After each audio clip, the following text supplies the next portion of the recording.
From IBM TV, International Broadcast Media, this is your report from Washington. Donald Trump finally got the pageantry, fireworks, and adulation he seemingly craves last night at the conclusion of the Republican National Convention. Serenaded by operatic legend Christopher Macchio to the songs of Hallelujah, Ave Maria, and God Bless America, the Trump family, flanked by at least 88 American flags, stood center stage in front of a crowd estimated at approximately 1,000 guests. The only thing missing was a military flyover. Prior to this controversial state send-off, the Republican speakers maintained their convention thematic plan of attacking Joe Biden and the Democrats while extolling the virtues of Donald Trump. The attacks included characterizing the Democrats as poverty dealers who were hooking the American public on free money, portraying Biden as a puppet president and a risk who wants to defund all first responders. The attacks also included unfounded allegations that Biden's son, Hunter Biden, is a profiteer in his dealings with China while Joe Biden was vice president. An echo of the same allegations involving Hunter Biden involving the Ukraine. The attacks continued on the biased media and China. In a bizarre twist, the speakers directly attacked the mayor of New York City, a Democrat, alleging an increase in crime due to left-wing policies. We double-checked our sources and are confident that the mayor of New York City is not a candidate for president of the United States in any of the 57 states and territories of America. Following wistful and warm videos evoking sports competitions, apple pie, and restful summer afternoons, the speakers provided a laundry list of Donald Trump's accomplishments, including killing terrorists, crushing ISIS, criminal justice reform, his upset victory in 2016, his heroic fight against the COVID-19 pandemic, Middle East peace, and his straight talk to the American people. This apparently explaining away his prolific tweeting over the last 3.5 years.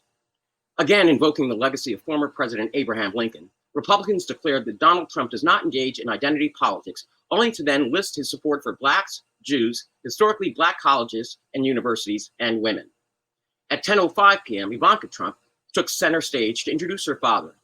Interspersed with family stories of building blocks and Legos, marked by seemingly scripted applause from the audience in what resembled a State of the Union address, Ivanka Trump spoke of her father's accomplishments on child care tax breaks, his fight for family leave, his resilient fight to restore America, and in the end declaring that the best is yet to come.